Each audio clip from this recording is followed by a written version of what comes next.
बिस्मिल्लाहिर्रहमानिर्रहीम। अस्सलाम वालेकुम व्यूअर्स, कैसे हैं आप? तो अल्लाह ताला आपको खुश रखे, आबाद रखे, आमीन। जैसा कि आप देख रहे हैं ये पकोड़े हमने बनाए हैं।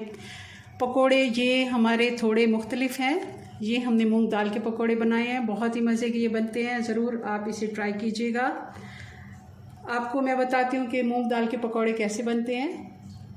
जिन लोगों को बेसन हज़म नहीं होता, बाज़ लोगों को बेसन से इशू होता है, चना दाल वो हज़म नहीं कर पाते, उनके लिए बेस्ट रेसिपी है। अगर रेसिपी पसंद आए लाइक कर दीजिएगा। चले बनाना शुरू करते हैं कैसे हमने इसको बनाया जी। तो इसके लिए सबसे पहले 1 कप मूंग दाल हमने साफ़ करके अच्छे से पानी से धो के फिर इसको हमने भिगो के रखा था। तकरीबन आधे घंटे से ये भीगी हुई है। 1 घंटा भी आप भिगो लेंगे तो ज़्यादा अच्छा रिज़ल्ट आएगा। मेरे पास टाइम कम था, मैंने आधा घंटा भिगोई है क्योंकि ये कम टाइम लेती है भीगने में।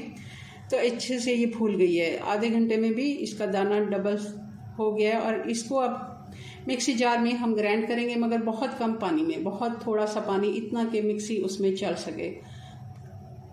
चलें जी, इसको ग्राइंड कर लेते हैं और फिर अगला प्रोसेस करते हैं।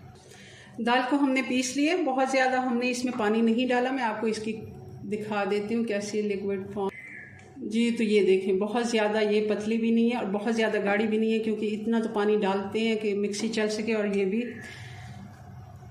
बैटर बन सके। अब इसमें डाल देंगे ये 2 आलू हैं मीडियम साइज़ के। इनको मैंने चॉपर में चॉप कर लिया और इसका पानी मैंने निचोड़ लिया है।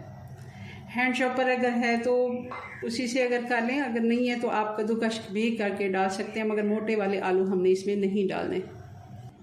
और अब डाल देंगे ये प्याज है, 1 बड़ी प्याज थी और 4 से 5 हरी वाली तीखी मिर्चें थी, वो भी मैंने चॉप कर ली हैं। इसमें जितना भी हम सामान डालेंगे ये सारा हमने फाइन चॉप डालना है।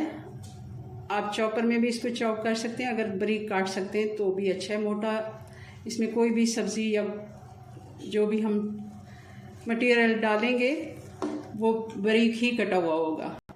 धनिया डाल देंगे,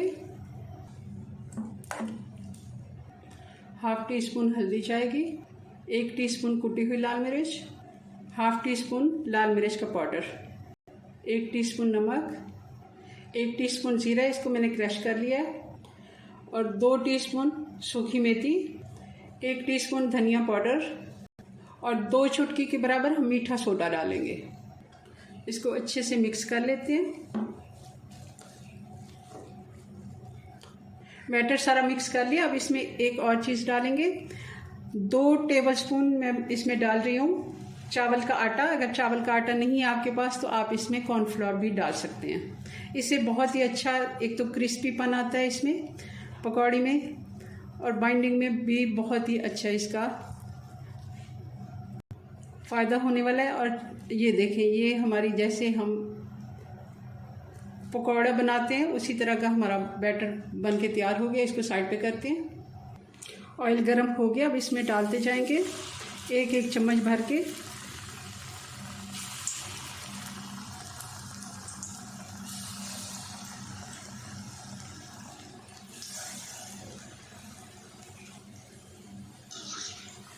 मीडियम आंच पे हमने इनको पकाना है, बहुत तेज़ आंच पे भी नहीं पकाना।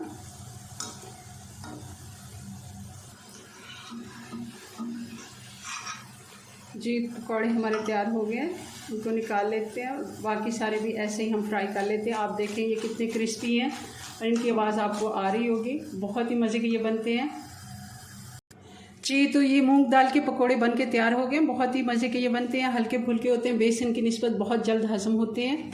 आपको मैं तोड़ के दिखा देती हूँ। ये अंदर से देखें किस तरह स्पॉन्जी बने हैं।